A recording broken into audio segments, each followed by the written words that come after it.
السلام علیکم defence lovers friends, defence updates میں پاک فضائیہ کے ونگ لانگ 2 اور آرمی کے CH-4 ڈرون کی خبر کے علاوہ ترکی اور یوکرین میں معاہدے کی خبر پر بات کریں گے۔ رشین فوج میں AK-74 رائفل کی ریپلیسمنٹ، مصر کے لیے مزید رشین ویپنز، فلپین سمیت دیگر بین الاقوامی دفاعی خبریں بھی اس ویڈیو میں شامل ہوں گی۔ So let's start.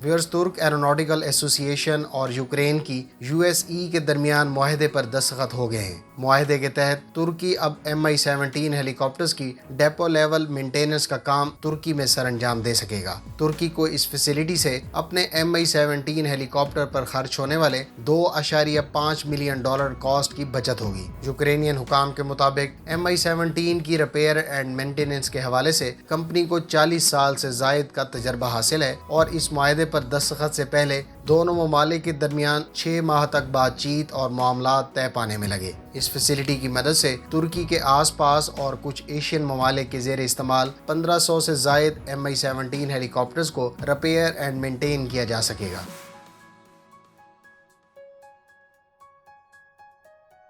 مصر کے وزیر دفاع اور روسی وزیر دفاع کے درمیان ماسکو میں دونوں ممالک کی ملٹری کمیٹی کے 7ویں اجلاس میں ملاقات ہوئی۔ اس ملاقات میں دونوں ممالک کے درمیان مفاہمتی یادداشتوں پر دستخط ہوئے۔ یاد رہے کہ مصر روس سے مختلف اقسام کے ایئر ڈیفنس سسٹم خریدنے کی کوششوں میں ہے۔ ادھر روس کے وزیر دفاع نے مصر کی فوج کی جانب سے آرمی فورم اور انٹرنیشنل آرمی گیمز میں ہر سال شرکت کرنے کی دعوت دی۔ ایک اور خبر کے مطابق سعودی عرب نے بھی روس کے ساتھ دفاعی تعاون کے معاہدوں پر دستخط کیے۔ اس سے پہلے آرمی فورم 2021 کے موقع پر اردن کے شاہ عبداللہ نے روسی صدر ولادیمیر پوٹن کے ہمراہ مختلف ویپنز اور سسٹمز کا معائنہ کیا۔ روس اور اردن دونوں دفاعی تعاون بڑھانے پر غور کر رہے ہیں اور اس مقصد کے لیے روس اردن میں اسمال آرمز اور ایمونیشن کی تیاری پر رضامند ہے۔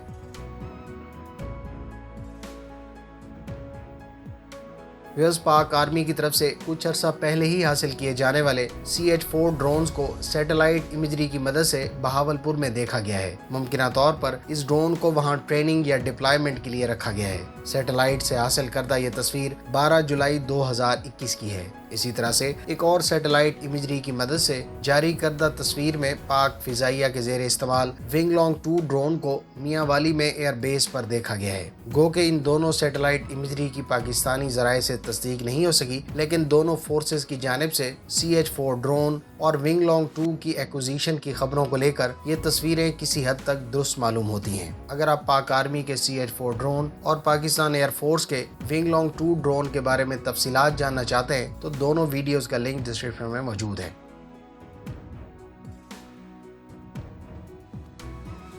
فرینڈز، پاکستان اور قزاقستان کے درمیان فوجی مشقیں آج سے پاک فوج کے CTC میں شروع ہو گئی ہیں۔ دونوں ملکوں کی اسپیشل فورسز ان مشقوں میں شرکت کر رہی ہیں۔ ان مشقوں میں close quarter battle, hostage rescue, compound clearance جیسی ٹیکٹکس پر مشتمل ان مشقوں کا مقصد ایک دوسرے کے تجربات سے سیکھنا اور خاص طور پر پاک فوج کی اسپیشل فورسز کے پرسنل کے ریئل ٹائم جنگ میں حاصل کردہ تجربات سے قزاقستان کے فوجیوں کو مستفید کرنا ہے۔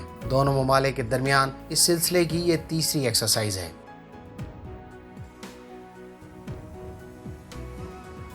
ویئرز، اطلاعات کے مطابق انڈین ایئر فورس کا ایک اور MiG-21 طیارہ گر کر تباہ ہو گیا ہے۔ اطلاعات کے مطابق پائلٹ اس حادثے میں محفوظ رہا۔ MiG-21 کو یہ حادثہ راجستھان میں پیش آیا۔ اطلاعات کے مطابق طیارے کو فضائیہ کی اکیڈمی کے قریب حادثہ پیش آیا۔ بھارتی فضائیہ نے بھی اس واقعے کی تصدیق کر دی ہے۔ بھارتی فضائیہ کے اعلامیہ میں کہا گیا ہے کہ حادثے میں تباہ ہونے والا MiG-21 ایک تربیتی پرواز پر تھا۔ طیارہ حادثے کی وجوہات جاننے کے لیے بھارتی فضائیہ نے ایک کمیٹی تشکیل دے دی ہے جو ایک ہفتے کے اندر رپورٹ پیش کرے گی۔ ویئرز، گو کہ بھارتی MiG-21 کو پیش آنے والے حادثات کی تعداد سینکڑوں میں ہے، لیکن اس سال اس طیارے کو یہ پیش آنے والا چوتھا حادثہ تھا۔